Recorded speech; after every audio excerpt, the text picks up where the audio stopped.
Fala, meus queridos, como estão vocês? Tudo certinho? Estão acompanhando a aula direitinho? Pessoal, muitos alunos não estão entregando atividade na plataforma. É importante que vocês continuem acessando, continuem enviando as atividades por lá. Só assim é que eu vou ter um controle de frequência e um controle de participação das aulas, tá bom, pessoal? Hoje nós vamos falar sobre o impacto da Primeira Guerra Mundial na industrialização brasileira, pessoal.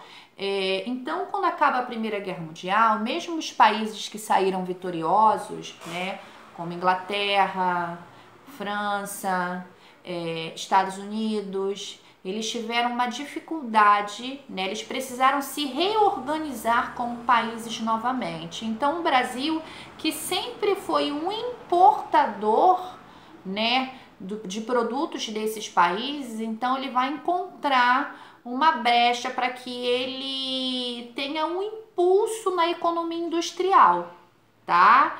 Então, o que provocou esse impulso, tá?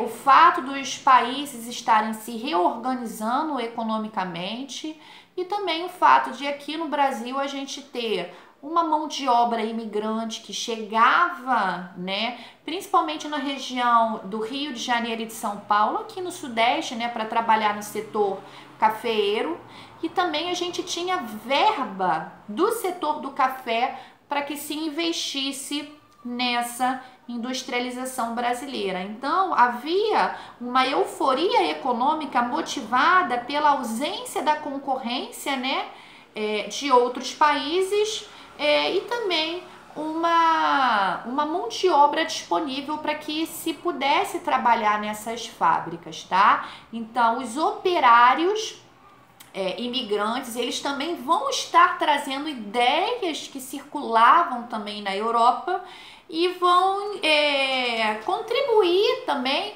para que se lutasse por melhores condições de trabalho. Lembrando que nas fábricas brasileiras, aqui os operários eles tinham dificuldades como ausências de leis trabalhistas, as jornadas de trabalho, pessoal, era de 12 a 16 horas diária, né? E eles eram muito mal remunerados, eles ganhavam muito pouco.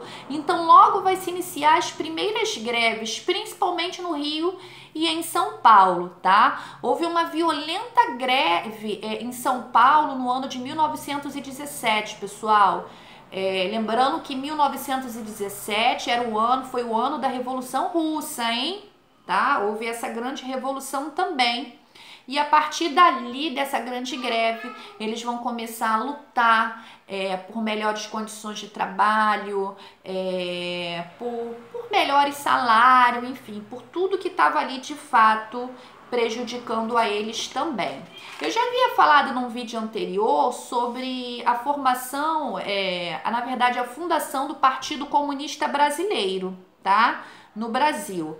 Basicamente ele foi fundado no ano de 1922 e até hoje o Partido Comunista Brasileiro ele atua aqui no Brasil. Houve alguns momentos na nossa história que eles foram proibidos, né, de estarem ali atuando, quando foi o período de ditaduras, né, do Brasil, na ditadura de Vargas e também na ditadura militar de 1964, mas de fato esse partido ele já existe desde o início do século XX, influenciado por processos de revolução que estavam acontecendo na Europa, principalmente a Revolução Russa de 1917. Ok, pessoal? Vamos continuar tirando dúvidas, tá bom?